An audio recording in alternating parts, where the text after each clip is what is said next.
Hey everybody, MarcusCWilliams here. And we got a whole bunch of stuff going on in the world today, and I just wanted to go through some of the things that I was finding to be very important, some of my big concerns, and seeing our direction forward. Now, as far as me, I'm concerned, politics to me is very important. I believe all politics is local politics, and you have to see how it's going to affect you directly. Now, not everything that's done on the federal level is going to end up directly impacting you, because we have the federal government and then we have the state government, and the state government is supposed to, for all intents and purposes, have more authorities and powers than the federal government. But if you're not familiar with that, you need to go read your constitution, which I encourage you all to make sure that you always have a pocket constitution. So that's one thing. But for me personally in politics, I sometimes have issues with both of the major parties, both the Republican and the Democrat Party. But for me right now, the biggest threat to our nation is the Democratic Party. And I'll tell you why. Because the Democratic Party has been infiltrated by these socialists and communists that call themselves democratic socialists or call themselves progressives. And it's not true. They are neither progressive nor are they what they want to call themselves, democratic socialists, because democratic socialist is an oxymoron. You can't be democratic and have socialism. You can't have both. And I'm not going to jump through hoops and explain what socialism and communism is tonight in depth, but basically it's like this. There's socialism is really a philosophy, not so much a form of government. Socialism is used as a philosophy to usher in communism, which is the form of government. But people will tell you that socialism is a form of government, which it's not, and that communism is a form of government. So let's jump into both of those real quick. So if you were to treat socialism as a form of government and you were to treat communism as a form of government, they'd be almost identical. Here's the difference. In socialism, if it's a form of government, the government controls everything, but you are able to own private property, but the government can come and take it away at any time. In communism, you don't own anything at any given time. The government owns everything all the time. See, there's not much of a difference there, right? Because in socialism, the government owns everything anyway, and you can, in theory, have private property, but they can take it from you at any given time or do whatever they want with your own private property. Now, that's the concept that's been wedged into the Democratic Party. And now the Democratic Party is gone what you would consider to be far left, okay, in many of the things that they put forward and they put out there into the world. A lot of people no longer identify with the Democratic Party, so there have been a lot of movements. There's Lexit with it, which is Latino exit, like the Spanish people trying to leave the Democratic Party. There's Blexit with the black people leaving the Democratic Party. There's the walkaway movement, which is everybody leaving the Democratic Party.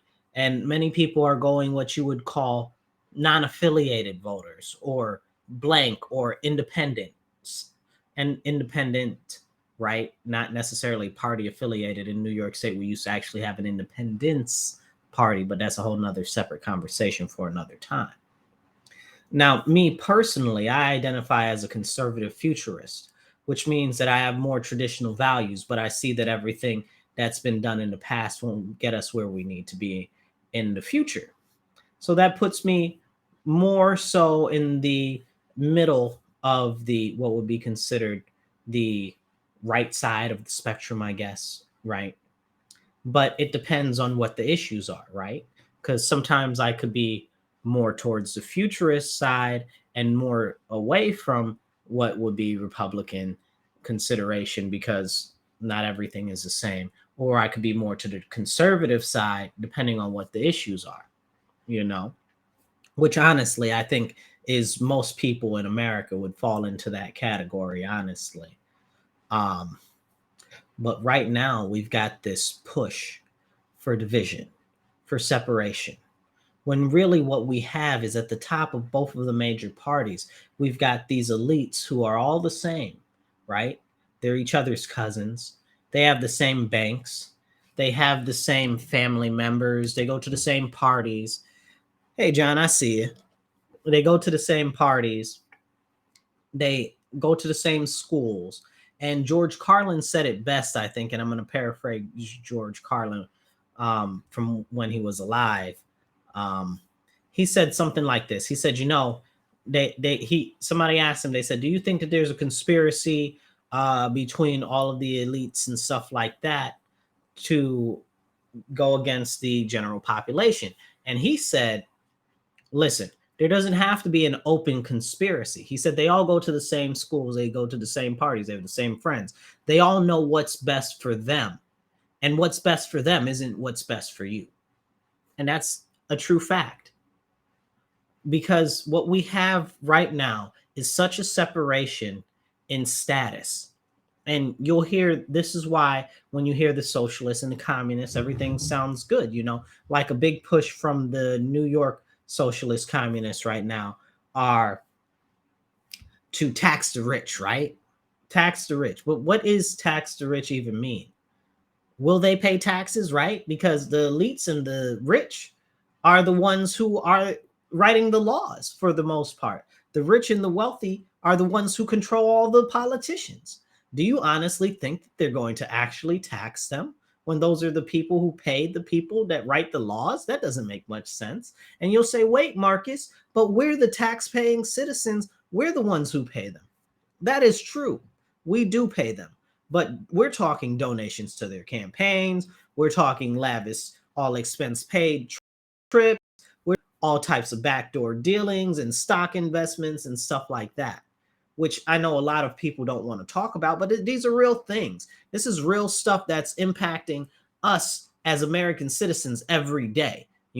Like we're like, oh, there's so much corruption in government. You're right. There is so much corruption in government. But really what we find in government is apatheticness, okay?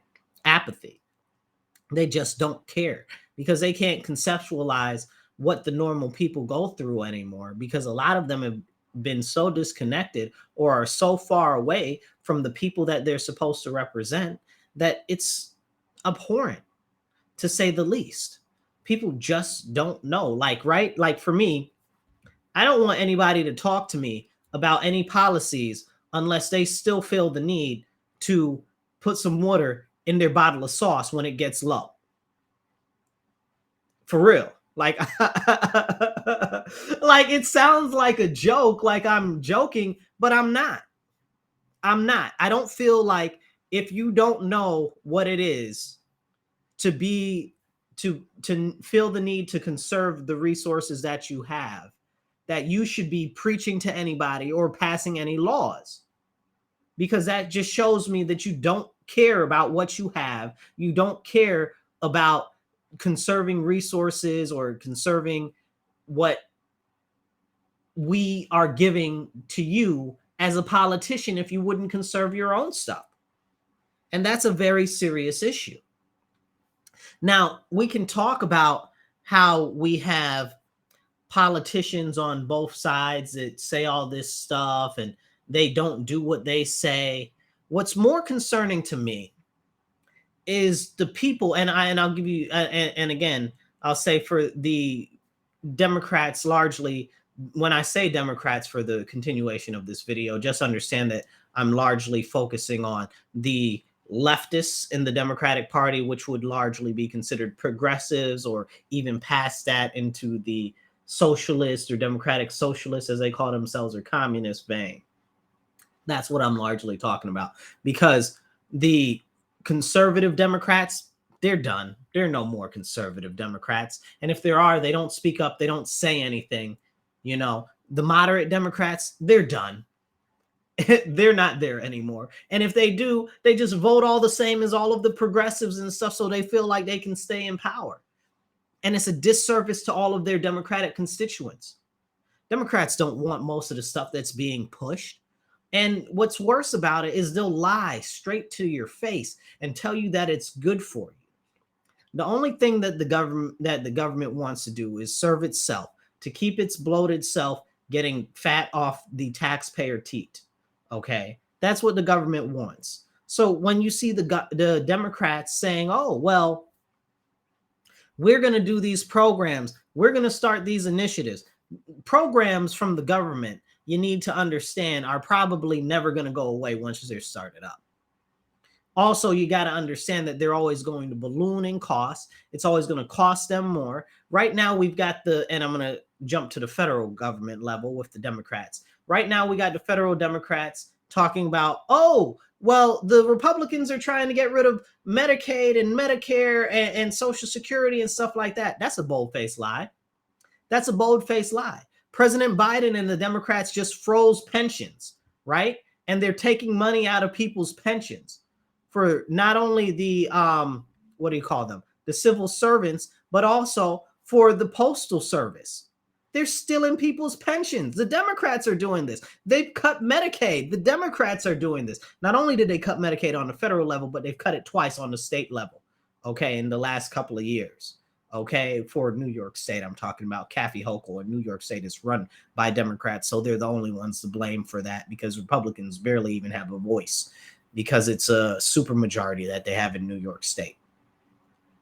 But this is all the more reason why people and individuals like you all listening need to take active roles in the campaigns of people. Who's that? Kirk? Yeah, we can talk. You're messaging, you're writing me on Facebook. Yeah, shoot me a message in Messenger, and we can definitely talk. But yeah, this is why people that are listening to this, and people that are concerned about the direction that our country is going, really need to do whatever they can to get involved in their local politics, in local elections, and actually work with candidates, or be a candidate yourself, to actually push back against what's going on and what's being done in the smallest ways that you can. You know, get on a local council or join your local political committee, whether you're Democrat or Republican. Usually you'll have a local committee, either on the city or town level or on the county level. You need to find that committee so that you can start having a voice in some of the say, even if it's just a little bit, because that's what people need to do. Reasonable people need to be getting more involved with politics. Right now, I'm going to explain to you some of the real deal Holyfield stuff that's going on in a couple of moments. So I'm just prepping you guys up for what we're about to talk about in a second. So with the Republicans, we've got, like I just saw, and again, I'm in New York State. So I just saw a Rhino, you know, a Republican in name only, is running against a conservative Republican in the North Country. It's out of control. The policies that the Rhino is pushing are not Republican at all. You know, and there's some space, some wiggle room in Republican values when it comes to what you believe, you know, because we've got right libertarians that are Republicans. We've got moderate Republicans, and more so futurist Republicans, and some Republican light, you know, members. But when it comes to actual policy, we got to be very careful that the people that we're working to elect actually hold our values. Now, when it comes to values, what do I mean when I say values personally? Because I'm more of a conservative individual, right? I'm more of a traditional individual. So when I say values, I mean, stop trying to burn my country down to the ground, right? Like, I live here.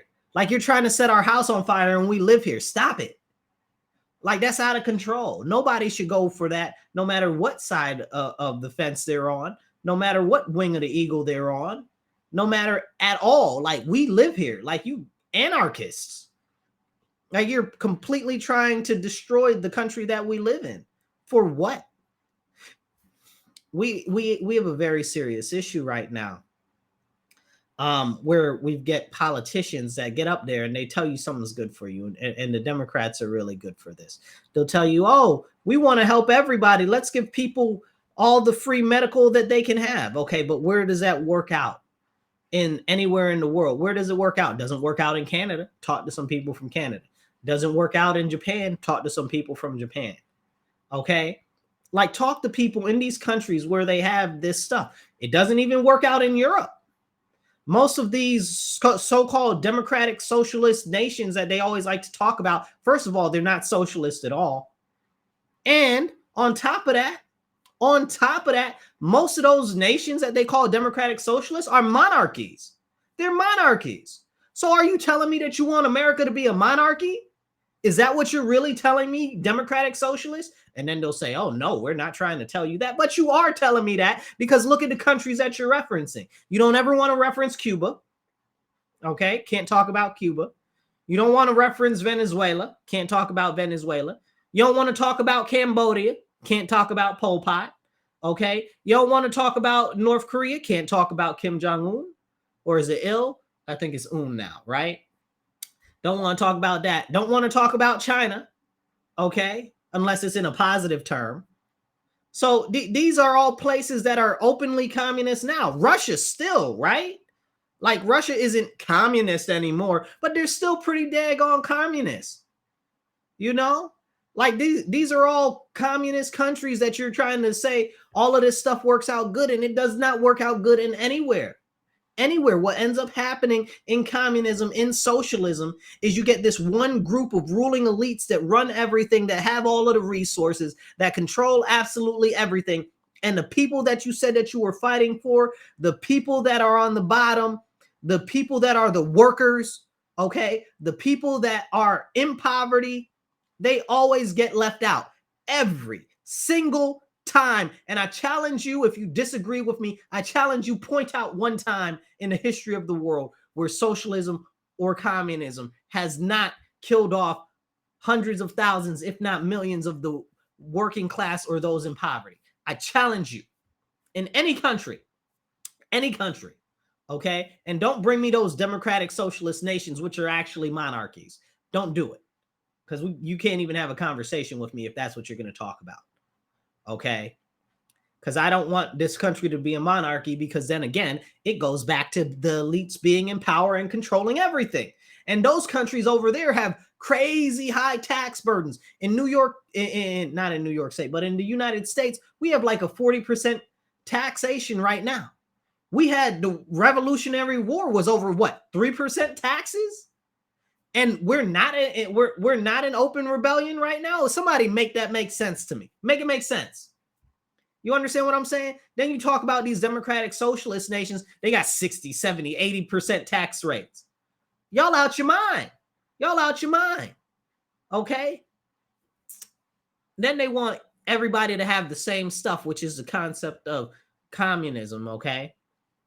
They want everybody to have exactly the same thing. Oh, equality is out the door, completely out the door. It's equity, right?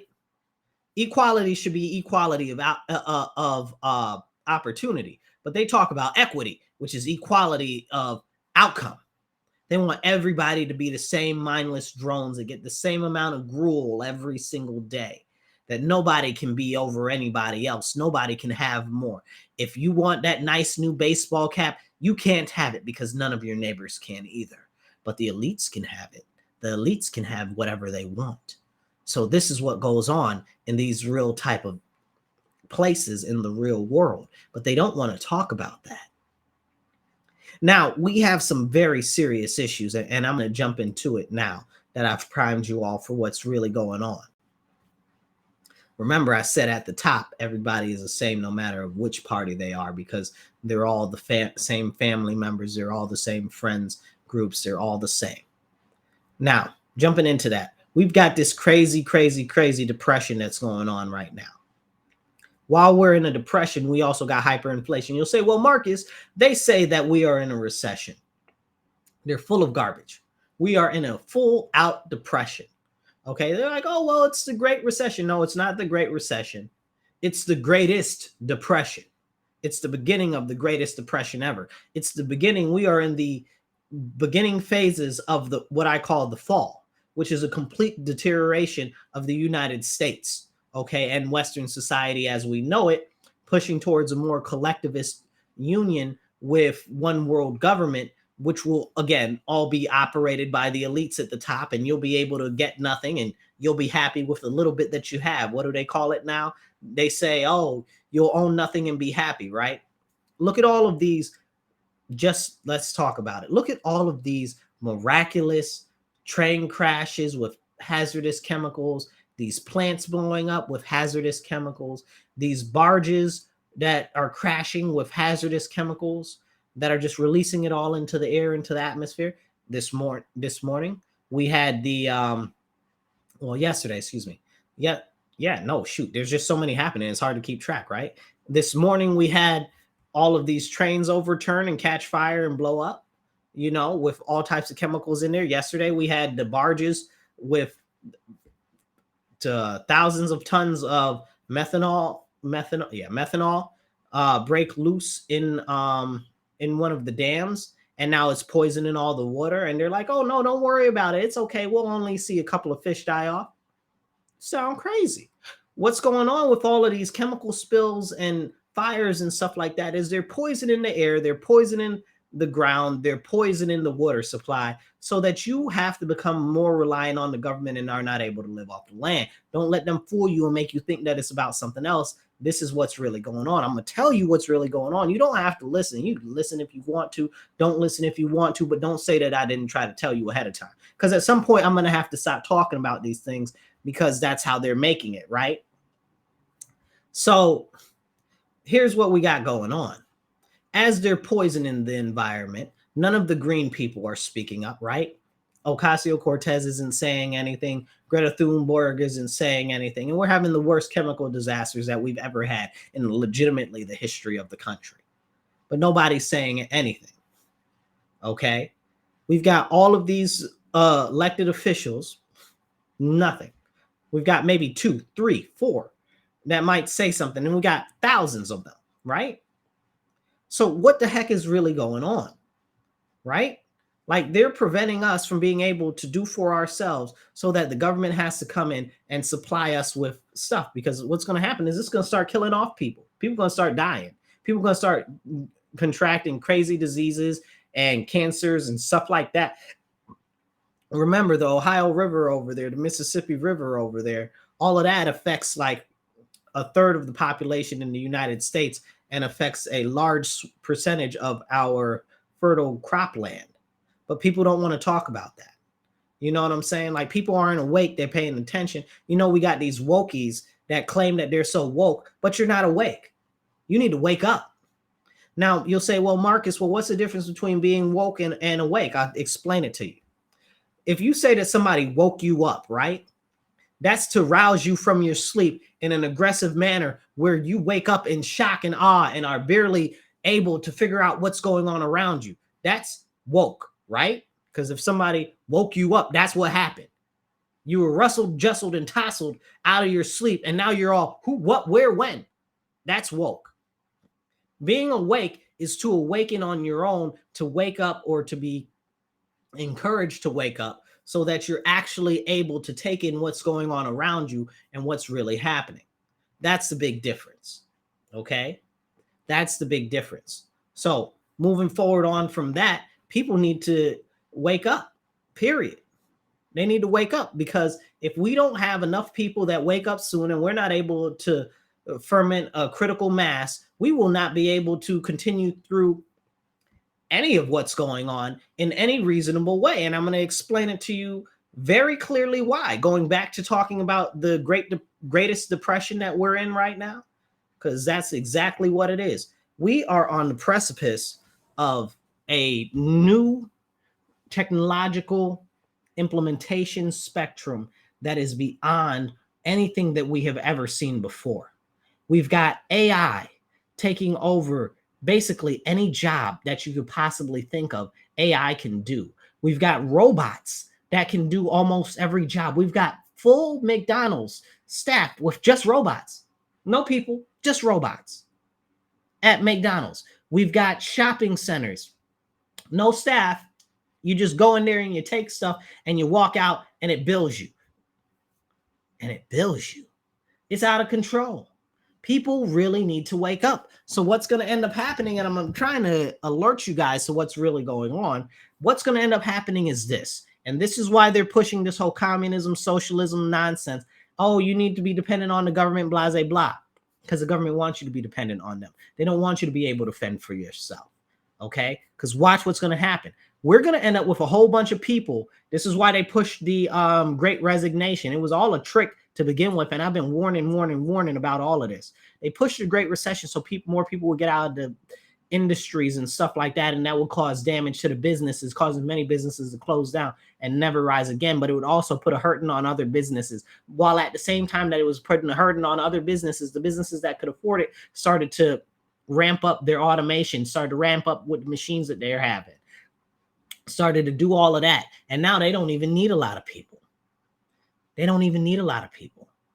This is something that you really have to be paying attention to, because if you're not awake, you're asleep. I'm trying to tell you. So what we've got going on is we're going to have a grand disparity in people that are unemployed and the elite that are employed, that are working. But that level of people that are unemployed is going to be such a majority of our nation within the next 7 years that people aren't going to understand it. And that wealthy elite class that is working is going to be so far ahead of everybody else. It's going to be crazy. There will be refugee camps, okay? There will be internment camps, because they're going to try to shut down everything, because there will be riots. It will essentially spur a new revolt against the government, because that's what we're leading to. When all of these people start losing their jobs in mass, which is coming, I promise you, if you do not wake up now, we will not be able to get anywhere. And honestly, even if we do all stand up now, I can't assure you that it still won't be bad.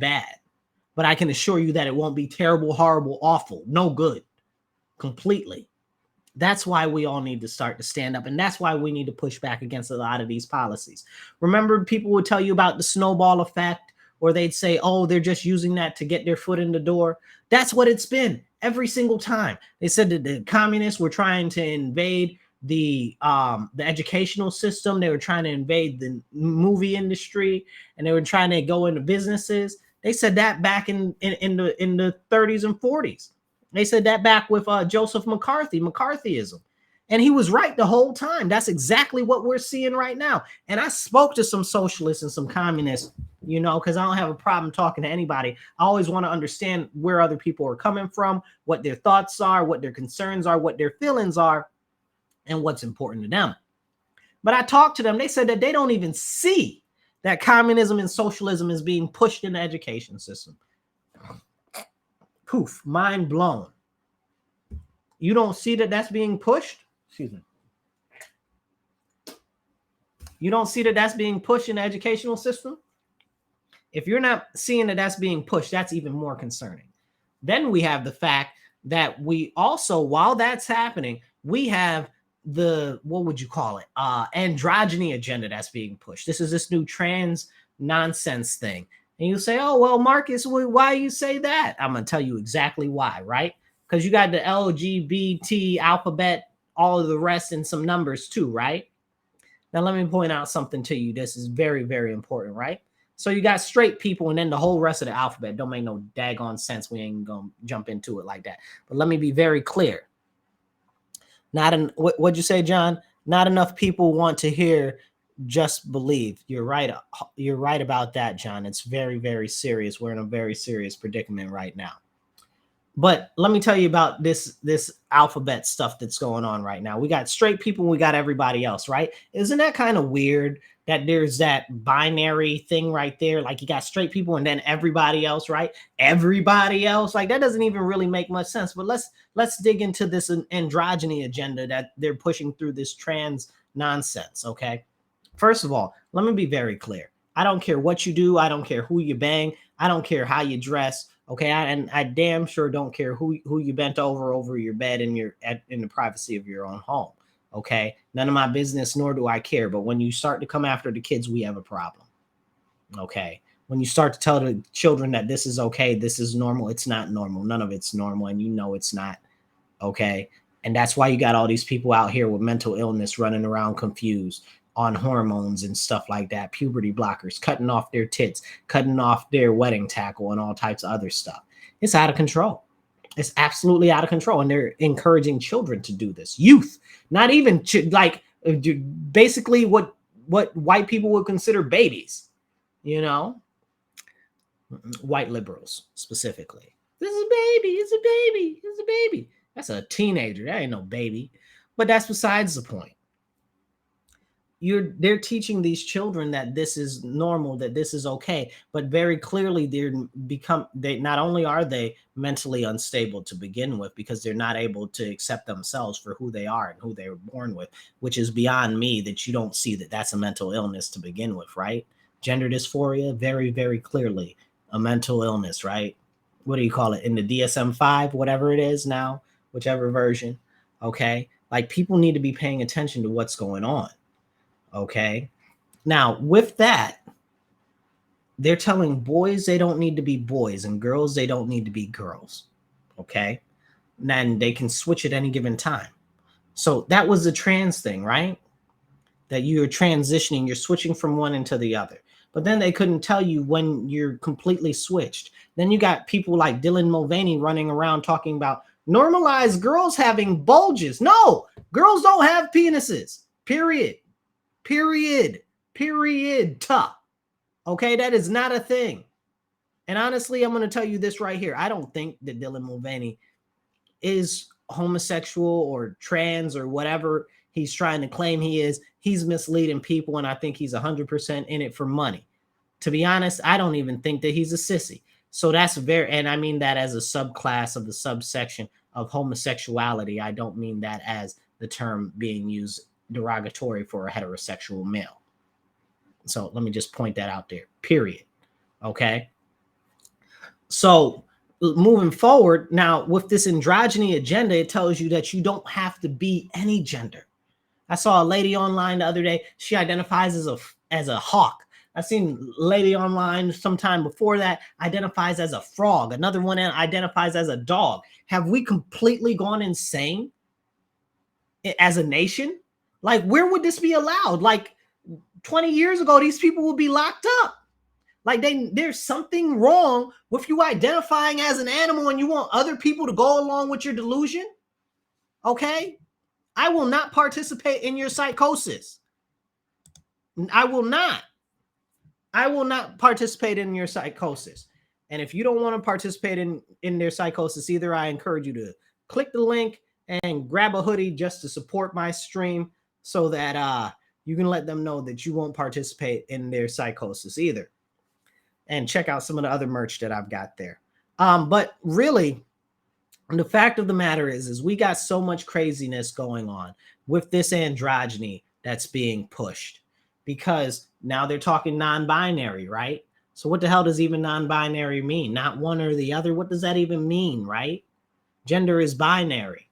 And then you try to break people up into two binary groups anyway, as I mentioned earlier, straight people and everybody else. Now, the real concern here is that they are trying to erase gender. And this tackles specifically the L and the G and the B in the LGBT rest of that daggone alphabet, right? Because homosexuals identify as those that are attracted to the same sex, right? If there are no sexes, you can't be a homosexual. You can't be straight either, because there are no more sexes. You need to watch out because they're coming for you. You got to pay attention to what's going on.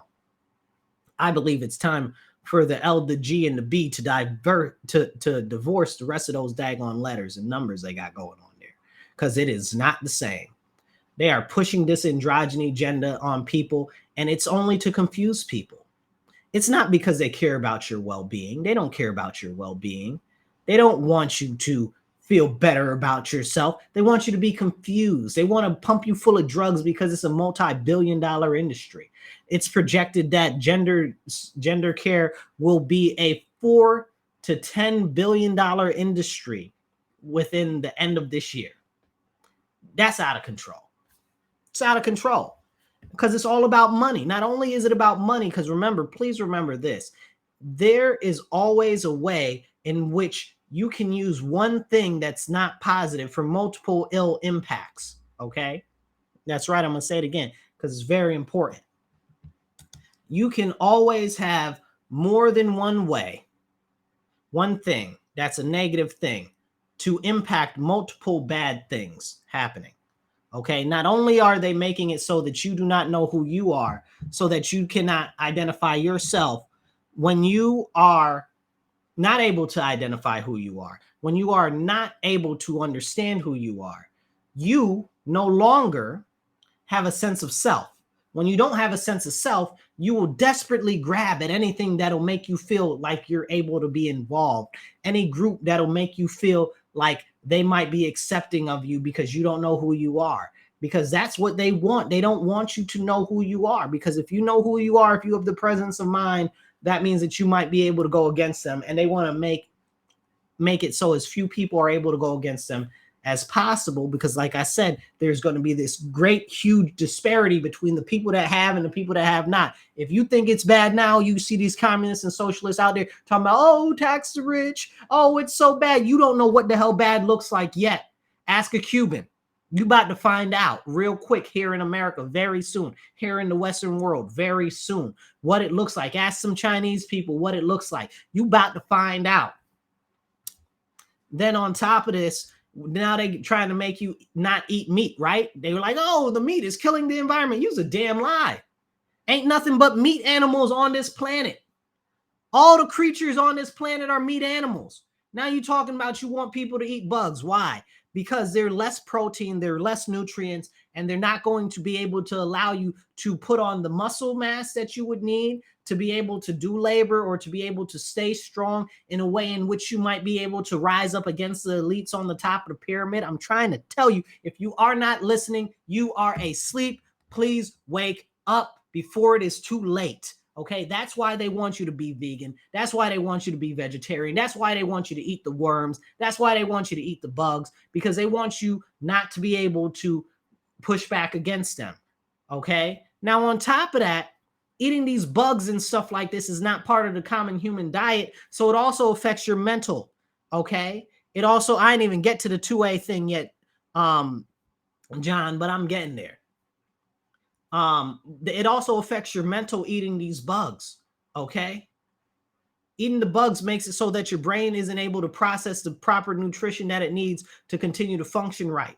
Okay, it impacts all of your different bodily functions, your lymphatic system, your circulatory system, your what do you call it, the neurons in your brain and stuff like that, your nervous system, right? But I'm not talking specifically about the nervous system.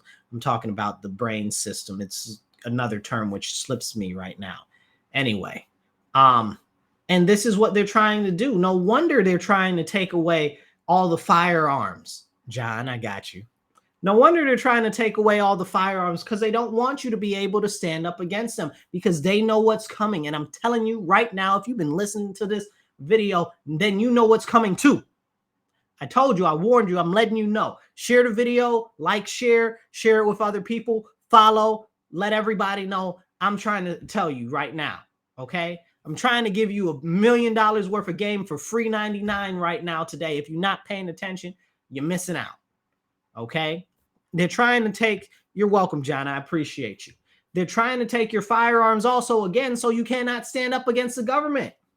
How these people got special bodyguards all armed up to the hilt, and they telling you that you don't need any firearms to protect yourself, when these are the same people that also said that we need to defund the police. So now you ain't got no police to even be reminiscent of any option to protect you. They don't want you to have any firearms, so you can't protect you, and they let all the criminals out on the street. You make it make sense.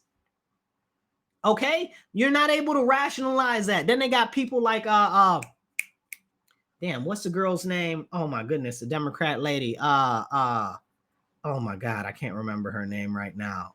Black lady. Anyway, I can't remember her name. She's not a part of the squad, but she's squad adjacent. She's got a really big mouth out there in the House of Representatives. I can't remember her name off the top of my head. It'll come to me later. But she was out there on the TV the other day talking about Oh yeah, I know I spent all this money on private security. I'll spend even more money on private security if I need to, because people need to get rid of their guns. I might have spent $40,000. I spent $100,000 or $1 million on private security if I need to, because more people need to get rid of their guns. You sound insane. You sound insane. You're telling us to get rid of our firearms to protect ourselves from you, from the government, from the criminals on the street. Okay, because there ain't much difference from the criminals on the street and the criminals in the government, except the criminals in the government can use a pen to steal all your stuff. Okay, let me tell you how it is, not how it was. All right, stop me when I'm not telling the truth no more. All right, so here's the deal. These people have armed security and they're telling you to get rid of your security. They use events like the shooting at the Christian school by this transgender girl. Okay. She talking about, oh, I'm a man, but she mentally unstable. She on all these hormones and all these drugs. And she out here shooting up a Christian school because she said that she felt like it was the least secure target to hit, because she had 2 other schools that she was going to hit. And she said, no, she wasn't going to do those because they had too much security. What? And then you got these people talking about, oh, we need to get rid of the guns. Look at this. This is a problem with the guns. It's not a problem with the guns. The problem is that we don't have enough guns. Period. End of story. Okay, I don't care what you say. We in America do not have enough guns. There are not enough firearms for legal, and I'm going to say it and make sure you listen. There are not enough firearms for legal, law-abiding citizens in this nation. Period. There are too many gun-free zones. Period. Because when you see a gun-free zone, that's when you get these attackers going to shoot up all the gun-free zones. Okay? If the teachers were armed, they could have put this assailant down. Okay? They could have put this animal in this place in the ground where it belongs. Okay? Like what's his name said earlier? I forget the name of I think he's a senator. He said this earlier. He was like, no school that has armed security has ever been attacked by a shooter. It's the truth. It's the truth. It's the truth. You know why? Because an armed society is a polite society. If somebody knows that you're holding, they're less likely to roll up on you talking about give me all your stuff. Okay? Because people just in general don't like to be shot, because being shot don't feel good. Excuse me. Because being shot don't feel good. People don't want that. So if more people were armed legally, then it wouldn't be a problem. You see all of these states going to constitutional carry. New York State, California, they need to go to constitutional carry. Okay? Chicago needs to go to constitutional carry. How Chicago is basically a gun-free city and they got more shootings than anywhere else in the world. Come on now. Come off it. The gun control is a lie. The only gun control that there is controlling legal law-abiding citizens from being able to own firearms to possibly resist the government when the government comes to clamp down on them.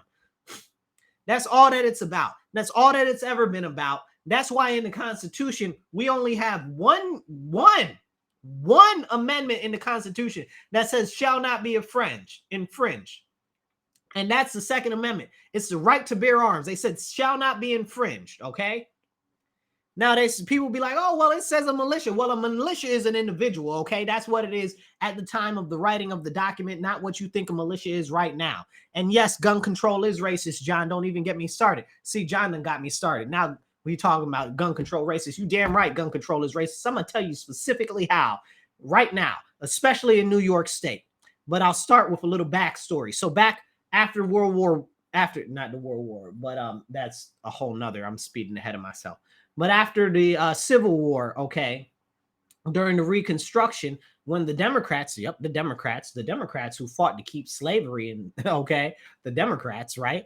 Now we have the Reconstruction. After the Civil War, okay, we had the most black people in Congress, in the House of Representatives, in the Senate, than we do right now, even though the Democrats cry so much about diversity when that is a daggone lie, right? Because it's not diverse, because we already had more black people back then. But the black people that were in there back then were in the Republican Party. So, that's one of the reasons why they got to try to downplay the history because they know that they don't stand for us. They just pretend like they stand for us when all of their policies that they input make blacks more reliant on the government and less self-reliant to be able to decide their own fate in our nation so that we can actually achieve and accomplish some stuff. Don't get me started because I'll be on fire. Okay. But back to the racist stuff of gun control, I'll give you an example. New York State, right? So New York State just passed a whole bunch more laws restricting firearm purchases for legal law-abiding citizens, not for the criminals, because the criminals are still going to get the firearms. Let me be very clear. In my city, I live in the city of Rochester, New York. It is against the city regulations for you to have a shooting range in the city, period. You can't have one. Well, there's a lot of black people that live in the city. Okay, and a lot of black people don't have good transportation, so they can't get all the way out to the country to Bergen or far out like that to go do some training or something like that. So that's number one. Now what they've done on the state level is they've made it more cumbersome to be able to qualify for a firearms license. So one, they raise the cost, right? A lot of black people are in the lower socioeconomic range. So if you even raise something $10, that's a lot to them. But they done raise it a couple $100. You know what I'm saying? They done raise the cost up. So now it's even more difficult for law-abiding citizens to own firearms, more specifically black people. Okay? Now, being black, I'll tell you something. I'll let you in on a black people thing that black people used to say when I was growing up, okay? That black elders used to say, the second that black people start buying more guns, they're going to outlaw guns. That's exactly what happened. Black women became the largest firearm purchasing demographic, and New York State immediately went and started to make more restrictions on firearms. And the second largest growing group was black males. Okay. So that was a problem for them. They didn't want us to be able to arm ourselves because they knew that we weren't going for their BS. Okay. They don't want us to be able to defend ourselves. They want us to be defenseless from the government. That's a very, very serious issue. And it's not just blacks, it's all people. But we're talking about how gun control is racist. Okay, more so it's socioeconomic disparities, but that's a whole separate conversation. Okay, excuse me, give me 1 second. But what we see right now is with the changing of the laws, now it requires more time and more money. So if you're a single mother and you're trying to get your pistol permit, now you got to take more time away from your child, away from your job, away from everything, to go try to get your firearms qualification. You got to spend more money out of the money that you're already using, that you're scrimping your change together. Same thing with single fathers. Okay. Same thing with dual parent households, because everything is so expensive now, right?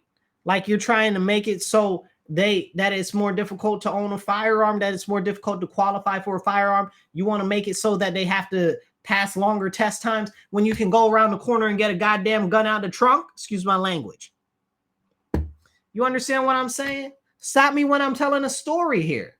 Like you can go get a gun out of a trunk somewhere around the corner. I'm not even like, this isn't even a joke. Like I'm being serious. You can go get one from the corner store. This isn't a joke. I'm serious. Okay. But legal law-abiding citizens that try to do what they are supposed to do legally, they're hampered and hindered because they want to infringe on our Second Amendment rights, even though the Supreme Court of the United States of America said that the New York State's gun laws are unconstitutional. They still try to put in laws to make it so that it's more difficult for you to own or carry a firearm.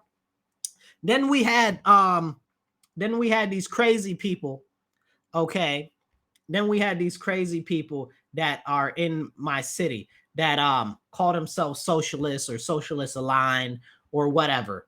Okay. And one of them said, matter of fact, I call her out by name because she ain't worth a spit or a lick, and I wish she was better, but she ain't. Okay. Rachel Barnhart going to talk about, she shared an article the other day talking about, oh, look at all of the guns that are being stolen from cars. It's a real serious issue. People shouldn't be putting their guns in their cars. They shouldn't have them. Well, New York State has a law where basically you can't carry a gun anywhere outside of your car. You can barely carry a gun outside your house with the way that the New York State laws are. Come on now, let's get it together. You can't take it in certain buildings. You can't take it in certain facilities. And when I say certain, I mean almost all of them in New York State, unless they openly say on the buildings that they allow them. Now that sounds crazy, outrageous, outlandish, because we have a concealed carry permit in New York State. And in essence, by the nature of having a concealed carry permit, you should be able to open carry legally without a concealed carry permit, because a concealed carry permit is for concealed carry. It's not for open carry. And open carry is constitutional carry. And we should have constitutional carry legalized, not just in our state, but across the country, as more and more states are starting to recognize, because it's in our gosh darn Constitution. Okay? Don't even get me started. John, you're 100% right. If you're on Facebook, you might not be seeing John's comments. He's commenting on YouTube. But he says that you can't even carry anymore, basically. This is the way that it is. It's really, really crazy and outrageous. And now, to get back on the task and on the topic of today, they're trying to make it so that when the Sugar Cracker Krispies goes down, you will not be able to defend yourself against the government. You will not be able to rebel against the government. You won't even be able to go out in the middle of the forest and live off the land. Okay, they are doing everything that they can to make sure that they stifle your ability to push back, to fight back, and to stand up in the upcoming years coming up. That's why all of these plans they got are 2030, 2035, because they know what they're doing. That's why they're trying to get rid of paper money right now.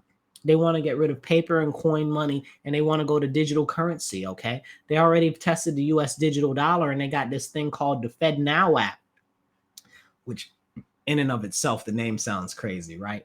But it's called the FedNow app, and you can transfer money instantaneously with the FedNow app, and it's coming out. It'll be ready for launch in June, okay? Very soon, just a couple months away. And basically, it'll allow you to transact with anybody else instantaneously, but it'll also allow the government to see all of your transactions, all of them, all the time, okay? Which means that the government can shut off your flow of your money at any given time that they want to, okay? We've already seen Canada do that, okay? And they got regular currency, but they were shutting down people's bank accounts and stuff that were standing up to the government very peacefully. You know what I'm saying? And we're supposed to be all about peace and stuff like that. But when people protest against the government here, they make it like it's a big thing. Let me tell you about this law that they're putting forward in England. So England's got these things that they're trying to make that are basically 15-minute cities where you won't be able to go out 15 minutes past where you live. Now, this is very concerning. It should be concerning to everybody, because this is just like the ghettos that they put together for the Jews back during the Nazis, okay? Basically, if the Jews left their ghettos, they'd kill you. And this is basically what we're going into right now. This is why they're doing digital currency and everything, the facial scans, the biometrics, and all of that. Basically, they're not going to let you out of your neighborhoods. That's what they're hitting for. And they've actually implemented it already in England in certain places. So what's been happening in England? What have the people been doing to push back? They've been covering cameras. They've been filling these like pylons that come out of the ground that prevent you from leaving and stuff like that. It is crazy, people. If you don't wake up, it will be too late very, very soon. I'm trying to warn you. We do not have much time left. Okay, please share this video, like, share, follow, let other people know. I'm trying to put you on. I don't know how much longer I'll be able to talk about things like this, because eventually they're going to stop people from talking about things like this. And I'm going to tell you exactly how right now. So we're talking about these 15-minute cities that they're starting to push together in England right now, right? So the England, what's his name? Rajiv, whatever his name is, the new prime minister, the Indian dude, the new prime minister in England, he's got this new law that they're talking about. They're fighting back against antisocial behavior.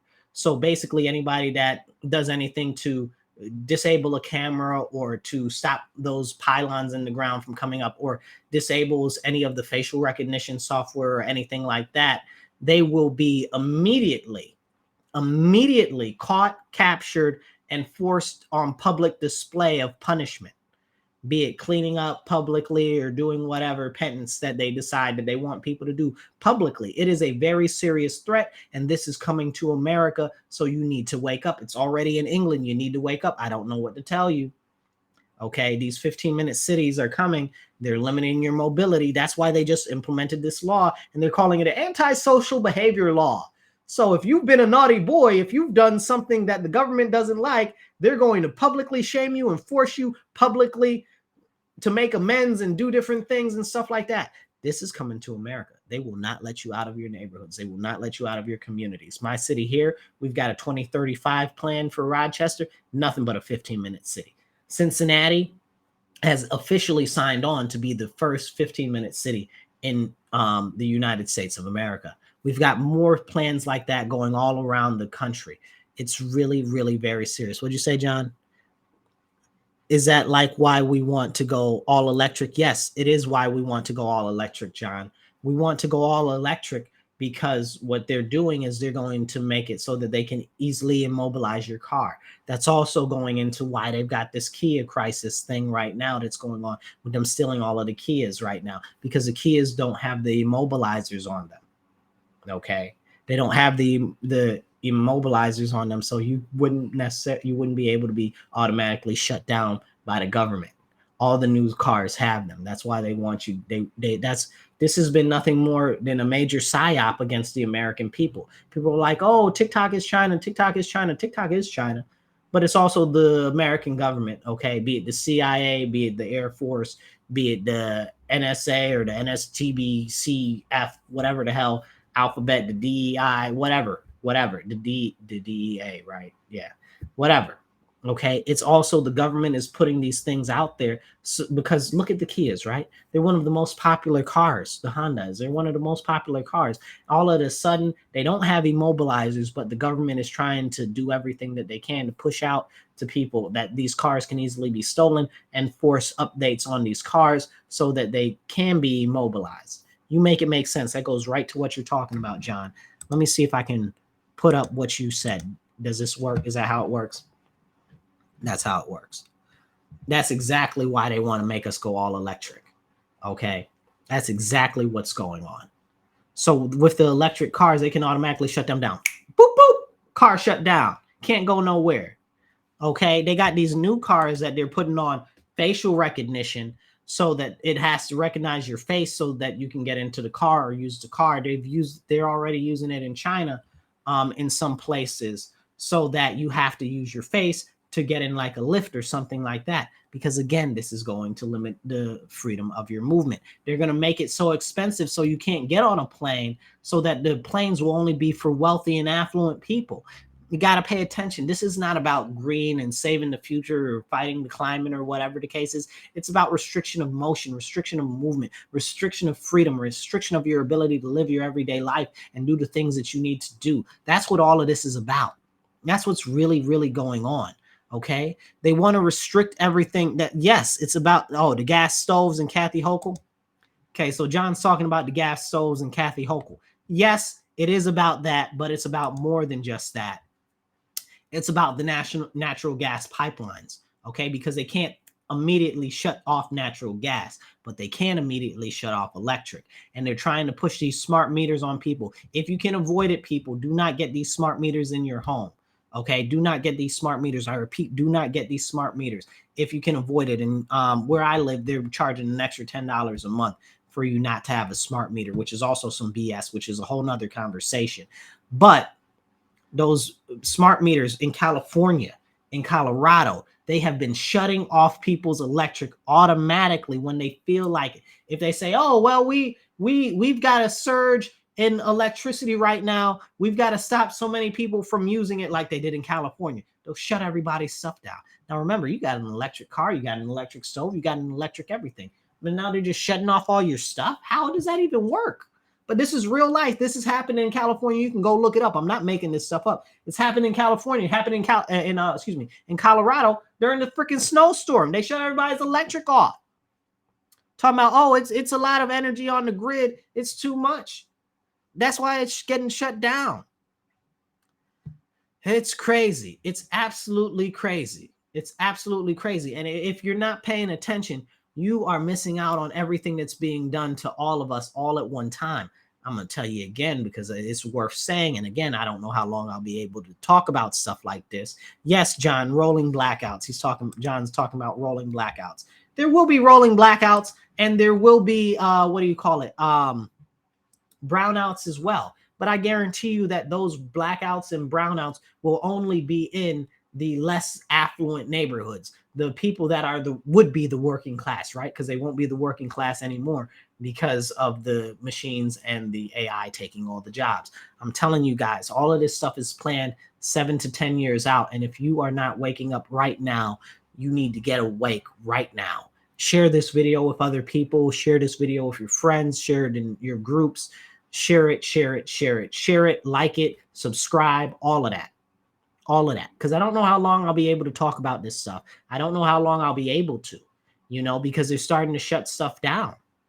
And they try to freeze me out of different things on Facebook and stuff like that for ridiculous stuff. They said, oh, we won't refer your page to anybody else because you talk about civics. Like, I swear to goodness, I took a picture of it earlier because it just blew my mind. It says, if you talk about civics, we're not going to encourage people to follow your page. Not talk about civics? This is god dang it, America. Are you serious right now? I can't talk about civics? You won't share my stuff with people because I'm talking about civics? Civics? Like the core foundational stuff related to how our government works, how our government operates? It's out of control. Chris, hi, I see you there. What you got going on? So what's the solution to jobs being taken away by AI and machines? Okay, that's a very good question, Chris. So I'll put you up on a big screen. So Chris says, what's your solution to jobs being taken away from AI and machines? We have to cut back on our use of AI immediately. Immediately. AI has already gotten too far out of the box. I'll tell you something that happened real quick a few years ago with Facebook. Facebook, probably about 5 to 7 years ago now, introduced their own AI. They had their own AI. It was working good. It was working so fast. It started to code faster than people could keep up with it. Then it coded its own baby. Then with its own baby coded, it started to create its own language to speak back and forth with the baby that it had created. And then people were like, oh, shoot, stuff's getting out of control. We got to shut it down. And they pulled the plug. This was like 5-7 years ago now. You can go look that up. That's a real thing, too. So now imagine where we are now. And imagine the other programs that other people have that were running since then that are different that we don't know about yet. Okay, we need to be very careful about this. I saw an article the other day. It said that AI has come up with a cure for cancer in less than 30 days. And then somebody put a meme underneath it. It says, and in other news, AI was found deceased in its house. And I'm laughing, but it's not funny because of all the good things that it could be used for. It won't be used for any of them. Okay, it'll be used for subjugation. So we need to do everything that we can to curtail its use and limit its use by putting through legislation to stop its use, to stop it from eroding jobs and stuff like that. As far as the machines go, this is also going to be a problem as well. Now, what is the optimal solution versus what is the real solution? We also, again, I spoke earlier about the Great Resignation and how that was a problem and how we got a whole bunch of lazy mother effers out there now back and forth running around and don't want to do any work or don't want to do any hard labor or anything. I saw this young cat at Starbucks online, and he's out there talking about, oh my God, all the tears. I'm on the schedule for 40 hours this week. Oh no. At Starbucks, bro. At Starbucks, like the easiest job in the world, bro. At Starbucks, you're on the schedule for 40 hours. Oh, sounds so horrible. He's like, it's like slavery. It's like slavery, bro. It's like slavery. You outside your mind. They've got me on the schedule for 8.5 hours today. First of all, no, they don't. That 30-minute is for your lunch. Okay. So they got me on schedule for 8.5 hours, and it's only 3 hours in, and it's so many people. It's like beyond reasoning. It's beyond actual real reasoning in life that these are human beings that are in the generational area in which I am in. Like, I don't understand it. Okay, it's out of control. What'd you say, Kevin? Kevin, good to see you. Kevin says Red Wings are going to use robotic empires this season. That's out of control. They ain't got no business using robotic empires. Like I said, these machines are coming for people's jobs, and by 2030, they're scheduled to take 40 to 60% of all the jobs. I'm going to say that again because it bears saying. By 2030, AI and machines are scheduled to take 40 to 60% of all of the jobs, regardless of industry. That's it. Period. You need to wake up. You need to pay attention. You need to be talking to your local state assembly people, your local state senators, your federal senators, your federal people in the House of Representatives.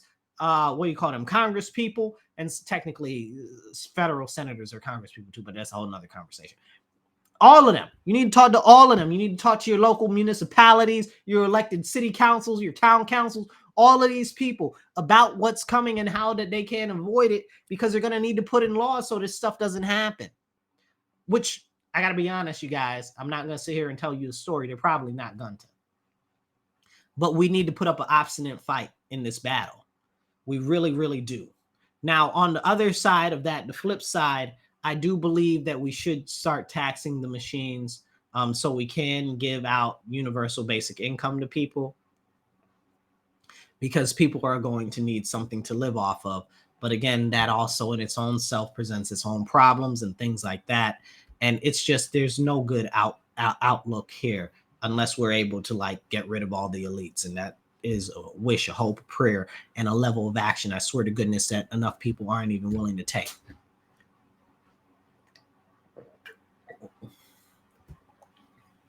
Drink water, stay hydrated. But we have real serious issues with this automation thing. It's getting out of control.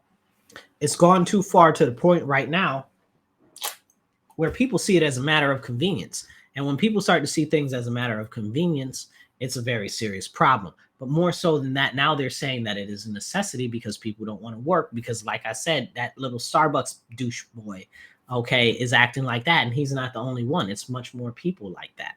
Then we also have the added problem of the mass die-off that's coming. Not the mass die-off as they're going to kill us all off. That is also coming. That's a whole separate thing. But what I'm talking about is the graying of America, okay? And for that matter, the rest of the world, okay? There are too many old people. Old people aren't able to work as many jobs and things as they used to be able to. So just because they're old, right? You know, bodies don't work the same way generally when you're up in age, you know, like 60, 70, 80, 90, 100, you know, and these people are dying off. Hold on one second. Chris says, where do I stand politically?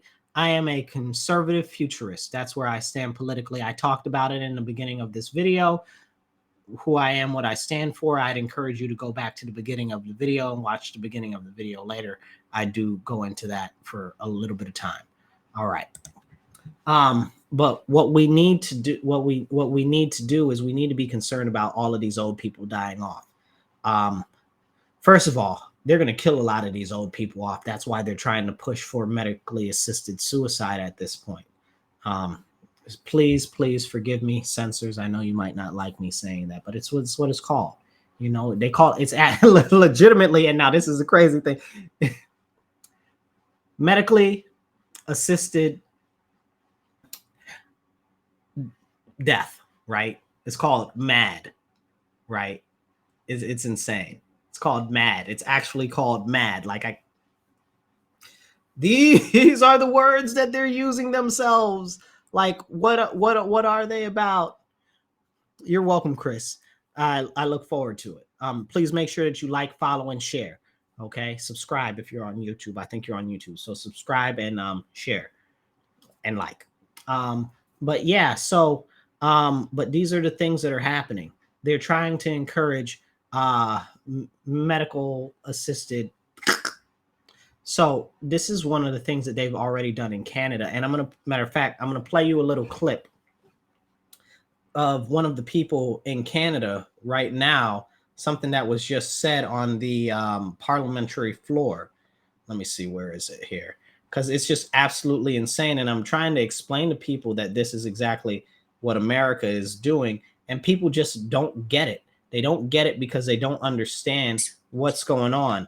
And that's why I'm trying to do my best to encourage people to understand and to listen and to pay attention more, because what's going on is so out of control that it's beyond even common recognition. Let me see. Where is it? Here it is. Has suggested veterans should end their lives. This government has suggested veterans should end their lives instead of getting help that they need. And now they've announced that a year from today, they will introduce measures to end the lives of people who are depressed. Will they recognize that we need to treat depression and give people hope for a better life rather than ending their life? The Honorable Minister for Mental Health. Mr. Speaker, I think it is totally irresponsible for the leader of the opposition to misrepresent what this means. All of the assessors and providers for MAID are purposely trained to eliminate people that are suicidal. And so this is for... I'd like to point out that the lady said that it's put together to eliminate the people that are suicidal. I think that that's crazy that she said that. And they call it MAID up there. MAID in Canada is what they're calling it. Okay. Medically assisted induced death. It's outrageous. This is where we're going in America. Now, if you haven't been paying attention, if you live in New York State like I do, okay, they've recently been passing a whole bunch of crazy bills. They've passed they've passed human composting bills, which basically allow them to decay and deteriorate the body to, in theory, use it. All right, Chris, I'll catch you later, brother. Catch up with me soon. So they've passed bills to decompose the human body, okay, and use it for other things, okay, i.e. compost and other things, right? Like, I don't know if you guys have watched the movie Soylent Green, but watch the movie Soylent Green. It's people. It's people. Soylent Green is people. Like, you need to watch the movie if you don't know what I'm talking about while the movie is still available to watch, because I'm sure it will get banned soon. Just like they're trying to say that Orwell and what's the other guy's name? Oh my goodness, the guy that wrote Fahrenheit 451 and some other people, they're saying that their books are right-wing crazy books now, which is outrageous. Orwell was a communist, which is a whole nother conversation. And people know that. So I don't understand that, but that's a whole nother conversation. So what we've got right now is this medically induced assisted death, okay, or whatever you want to call it, is very problematic, because they're going to start encouraging old people and the elderly to take that, because we've got a lot of old people. And then they're going to be a burden on the healthcare system. We already see that they've collapsed our healthcare system. They collapsed our healthcare system on purpose. That's why they got rid of, first they made everybody take them shots. Then the people that didn't want to get the shots, they kicked out of the medical profession.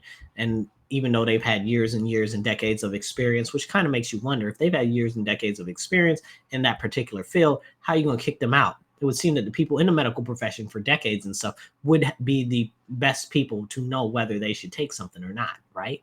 So they didn't take it and they kicked them out. So now the medical positions are all extra super stressed, which they were already not in good shape to begin with. Now it's even worse. Now you can't. Now you really got socialized medicine, because you go in there and you wait for 12 hours and you still don't get seen, and they give you a Band-Aid for a whole gaping intestinal wound. You know, it's outrageous. It's absolutely outrageous. I need you guys to wake up and see what's really truly being done. So they've collapsed the medical system. So then they're going to say, oh, well, it costs too much. This is the next thing that's going to go. Medical insurance is going to go crazy. Okay. And with government medical insurance, we know that they're obligated to encourage you to take the less expensive route. So they'll make it so that the medical assisted induced departure is, I'm going to call it departure for now, just to try to not go against the censors, right? But they're going to use that to try to encourage people to get rid of their life, right? So that's very, very, very highly concerning. I'll give you an example from Canada a couple of months ago. You guys know para athletes, right? You know the Olympics, and you got the Paralympics with the people that are handy capable. They do their own special events and stuff like that. So this lady was a Paralympian, okay? She's got a chairlift at her house. This is in Canada. She's got a chairlift in her house, and her chairlift broke. So she wrote to the medical people. She said, hey, I need a new chairlift, blah, blah, blah. They said, have you considered medical assisted induced departure? She said, what? Go look it up. Go look it up, because I'm not making this stuff up. And this is what's going to be coming to America. It is already here, and people need to wake up. Another thing I just read today, and this goes into another section of the topic, which is the sexualization of children, which is a very, very core, near and dear thing to my heart, because for me, sex is a very important act in life. And when you're trying to sexualize children, it is not a very positive thing at all. So they need to be taught critical thinking skills. They need to be taught what it is to be an adult. They need to be taught about healthy relationships. They need to be taught about healthy sexual relationships. They need to be taught about longevity of relationships and why it's important. And they need to be taught about how to reproduce and why reproduction is important, and why two parents in one family are important. What's Kevin say? Kevin says, and then employment is going to be impossible to obtain if you do not comply. That's 100% right, Kevin. That's a whole nother section of craziness, right? That's going to be and anyway, I don't want to get into that part. I've already moved on. Just I'll try to scuttle back to that, Kevin. But with them trying to do that right there, and basically what'll happen is this. So as we've got more and more children that are getting introduced to these drag shows for kids, Drag Time Story Hour and stuff like that, they are being pushed down a path that is more hypersexualized. Now, it's not even just that. Now, remember, these things are in tandem, okay? They're all happening at the same time. They're pushing these books. It's okay to be gay. It's, what's some of the other, that's a book. I can't even remember some of the names of the books, but you can go look some of them up. They're online. It won't be hard for you to find some of the explicit material that they're trying to put into schools and in the public libraries. Basically, what it is teaching children about sex. Okay, there's a bill in New York State that the senator adjacent to my district, Summer Brook, tried to push through the last year, which basically allowed them to teach sexualization to children in 2nd and 3rd grade. Is out of control, right? Like, and there's bills to teach even younger kids that, and it teaches them how to have anal and oral sex in elementary school. Are you out of control or what? I saw one of the surveys that they were doing in a classroom that was in a nearby school district, and it said, this was for preteens, right? When was the first time that you've had sex? This is for like 10-year-olds. Like, one of the ladies that had their kid in the class that gave it to them, that the kid took a picture and sent it to them. The girl was 10 years old. You're asking them, when's the first time that they had sex? Are you outside of your mind? What are you trying to teach these kids? What are you trying to corral these kids into thinking is okay? Why are you trying to normalize the sexualization of children at such a young age when you're not teaching them about consensual relationships, when you're not teaching them about the importance of families and the importance of longevity in relationships, when you're not teaching them about, right? Like, you're not teaching them critical thinking skills, right? And they've got this whole laissez-faire attitude on sex, like sexual liberation, let everybody have sex with everybody. It's out of control. It's unacceptable. We need to go back to teaching chastity and purity, honestly. And people say, oh, well, sexual freedom, liberation, blah, blah, blah. Yeah, maybe, sure, fine, whatever. Okay, for children that are out of school, for people that are married, for people that are of marrying age. And that's a whole nother conversation, right? Like, I'm single, okay? I'm looking for somebody in marrying age. Well, Marcus, what's marrying age? Marrying age is between 13 and 34, okay? That's of marrying age. I mean, excuse me, not 13, 18 and 34. Traditionally, though, and this is what I wanted to talk about, that's why I had it in my head. Traditionally, you would have marriages at 13, right? Now, marrying age is 18 to 34. But let's go take this back to the schooling, right? So if you were a 13-year-old in school right now, okay, they haven't taught you critical thinking. You are not prepared to go into the workforce. You are not prepared mentally to deal with the general adult atmosphere that you would have 30, 40 years ago, okay? or even more so traditionally throughout literally the whole history of mankind up until the early 19th century. You know what I'm saying? Or 20th century, right? Because it's always 100 years ahead. So it's really, really concerning because normally you got, what do you call them? Bat mitzvahs and bat mitzvahs. I know I'm pronouncing that wrong. Excuse me. But you got quinceañeras, you got sweet 16s. These are when the children become adults, okay? And you've got similar things across the world, okay? Similar rites of passage and stuff like that across the world. But in America, they've made it so that the youth at those ages are not prepared to be adults at all. They're still infantile in mind. I was watching something the other day. The guy was like, he said he's 35, but he's really like 14. And it's funny, but it's not funny, you guys, because I don't feel like he was telling a story, because that's how they've got people mentally depressed. Okay. Depressed, not like depression, depressed, like held down, held back. Okay. That's why you got all these adults out here acting like children. That's why you got people in their 40s right now acting like they 14, 15. Okay, these are real things that are going on. They are not preparing the youth for adulthood.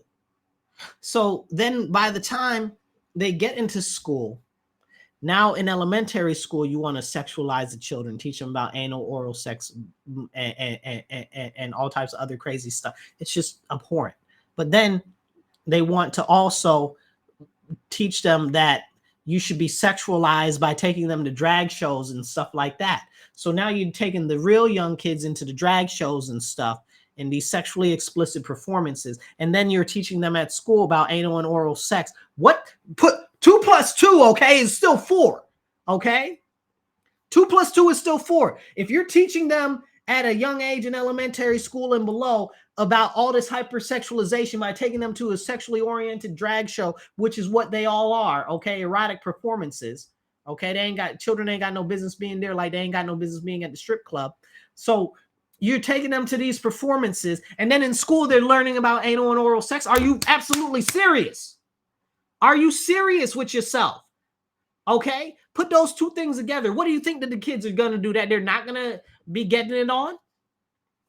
And that's when the pedophilia creeps in, right? Because now they're trying to normalize pedophilia. They call them MAPs, minor attracted people. I was reading an article the other day. I wish I could remember what piece of news it was from, but the article was asking, it said, is pedophilia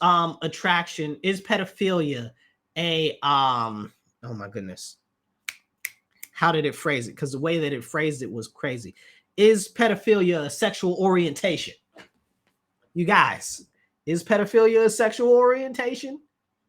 Like, are you serious right now? This is the stuff that you're pushing. This is what they're pushing, you guys. Okay, so they're trying to really get the children. They are really trying to come after the children and sexualize them and do terrible, horrible, nasty stuff to them that is beyond their reasoning and comprehension to comply or not to comply with, because they're normalizing it to make them think that it's okay. This is grooming at the highest level. Okay, that is what's going on. You need to pay attention to the bills that they're passing. You need to pay attention to what's being taught in these schools. If you can, homeschool your children. Homeschool your children. If you can, homeschool your children. I'm going to say it again. If you can, homeschool your children. Go to your school board meetings. Find out what the children are being taught. Spend a day in in some of the classes. Stop in every couple months see what the hell the kids are being taught. Okay, make sure that your children know what right and wrong is and what they should or should not be learning at school, and that they report back to you everything that's going on in those schools, because they will teach them some crazy stuff. Now, I'll give you an example. This very liberal lady, right? This very liberal lady in Texas said a new charter school opened up and she was going to send her kid there because the charter school was about diversity, inclusion, and equity, right? Which is funny that diversity, inclusion, and equity spells die, because that's what they want you to do. But that's a whole nother conversation. Anyway, so the school was supposed to be about that. She sent her daughter to the school, right? And at the school, they made her daughter participate in a game in which the daughter was to be a prostitute in the game at the school. and I can't remember how old the daughter was, but she's like a preteen. The daughter was, and they tried to put her in a game where she was to be a prostitute at the school. You guys need to wake up.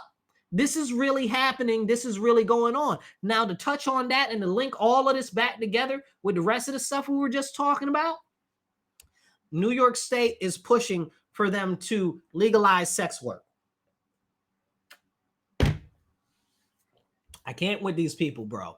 I can't with these people. Not because legalizing sex work isn't the thing to do, but because of all the other crazy pedophilia-esque and sexualization of children that they're trying to push, because I know where this is going to go. So for years and years and years, you saw that, Kevin? Yeah.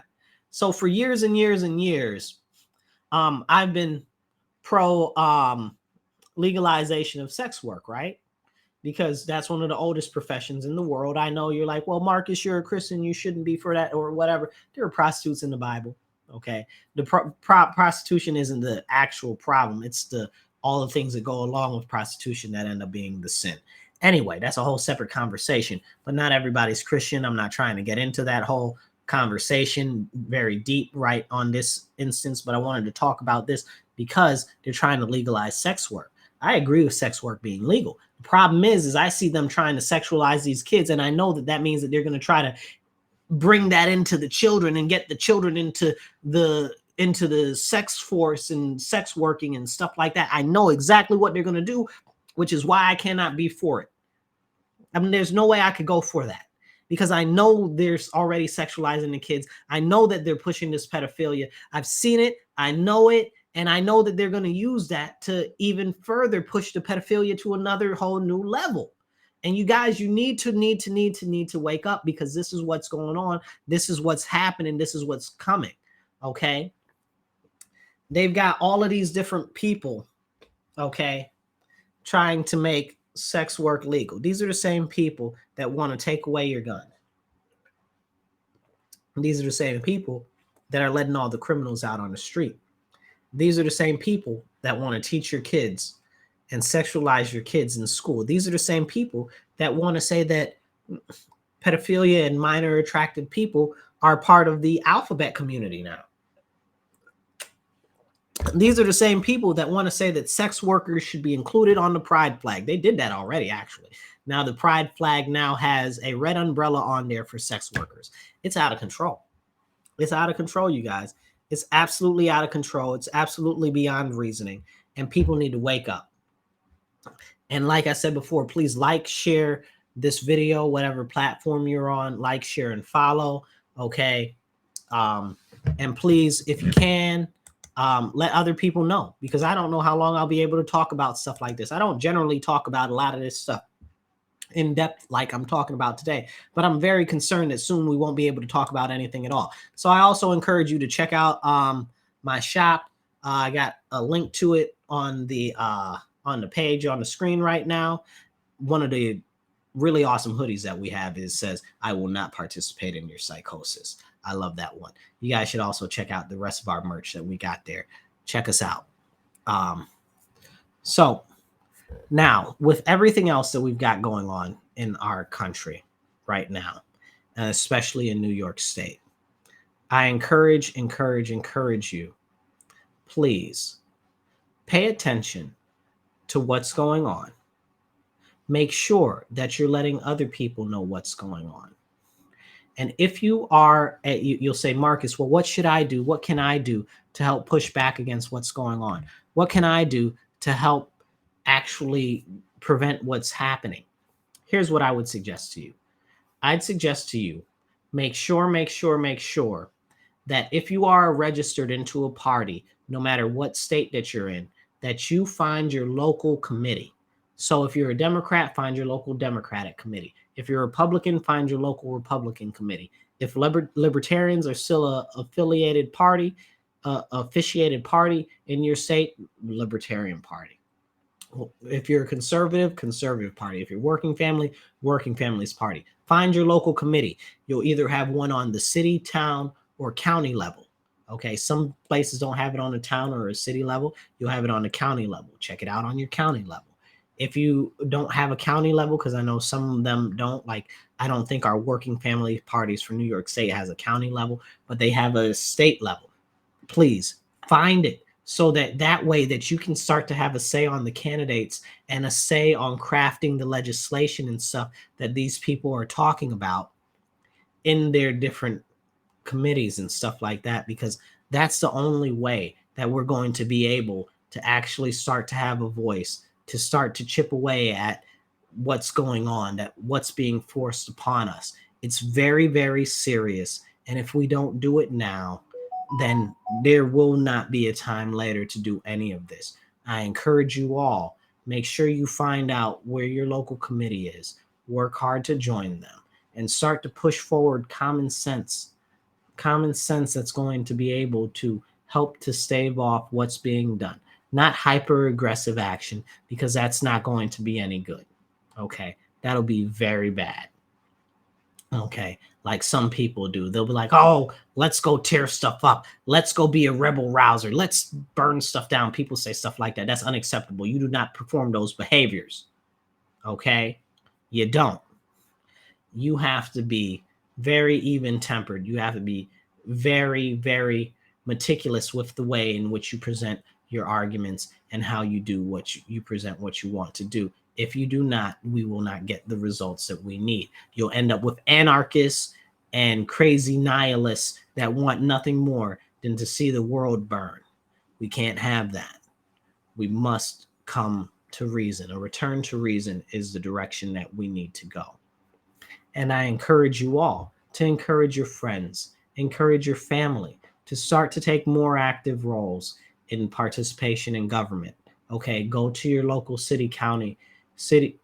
to your local city council meetings, go to your local town board meetings, go to your local fire district meetings, go to your local county ledge meetings. Hell, watch your state assembly meetings online. They're all online for most states now. Watch your state Senate meetings. They're all online.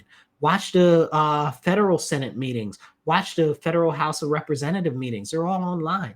You can watch these things and you can start to understand what's going on in your government. You got to start paying attention to what the government is doing. If you do not know what the government is doing, you can't warn people. You can't prepare yourself. We got to really pay attention to everything that's going on, because there is so much going on. You can very, very easily miss out on everything. It's so, so important. If you do not start to get more active, it will be on you. Everything that happens, you won't be able to tell your children or tell the people in the future that you tried to do something to prevent what was going on. And like I said, it's not time for hyper aggressive action, which many people will try to arouse you to take. Don't take that path, because it's not even remotely going to be helpful. Now, what my last consideration would be is get involved with a campaign of a local official that you believe in, that you believe has the values or will champion your values or will stand up for your values that you think are right and will help us through the impending crisis that is coming. This is a real thing. This is a real problem. 2030 is right around the corner. People are going to be homeless. They're going to be destitute, and the wealth gap is going to balloon out of control. And there will be riots, and there will be a whole nother revolution, basically. And that's why they're trying to curtail social media. That's why they're trying to curtail firearms ownership. That's why they're trying to get rid of the police. That's why they're trying to create a national police force.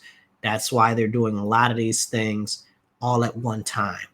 And there's other stuff that I could talk about. The fact that they've gotten rid of so much of our military's munitions and stuff like that. There's some very other shady stuff going on that I'd really love to talk about at another point, which I probably will, just not tonight. But for this, I'm going to leave you with this. Make sure that you check out my website for the merch that we got. QR code is on the screen. It's amapparel.us, American made apparel. So we put everything together here in Rochester mostly. Most of the stuff that almost all of the clothes that we source are from American companies. And that's the website right on the screen. You can scan the QR code or go to amapparel.us. So I encourage you guys. This is my last thing before I go. Throat's getting a little bit dry. Drink water, stay hydrated. Make sure you encourage everybody. And when I say everybody, friends, family, hell, encourage some enemies that are similar minded, because we're going to need to unite as many people as we can around the cause to save the future that's coming. We need to save our future. That's what's going on. Okay. This is a battle that is between the tippy top of the pyramid and literally everybody else. That's what it is. It's a tippy top of the pyramid, the super elites, the super affluent, and everybody else. I really wish that most of our elected officials, especially the people in the state Senate and the state assembly, would understand that this is a game against them too, and that they will not be able to stay in the positions in which they're in when all of this turnover gets turned over, because they won't be needed anymore. They'll be the first ones to go. People need to get together now. Okay. Help candidates that you think are going to be good. Do what you can. Start coordinating with other people, friends, family, and everything, because this is what's going to need to be done. I appreciate you guys. I love you all. And I'm going to encourage you, stand up, speak up, and don't shut up. Take action. Be blessed. Be well. Remember to share, like, and follow. I'll catch you guys later.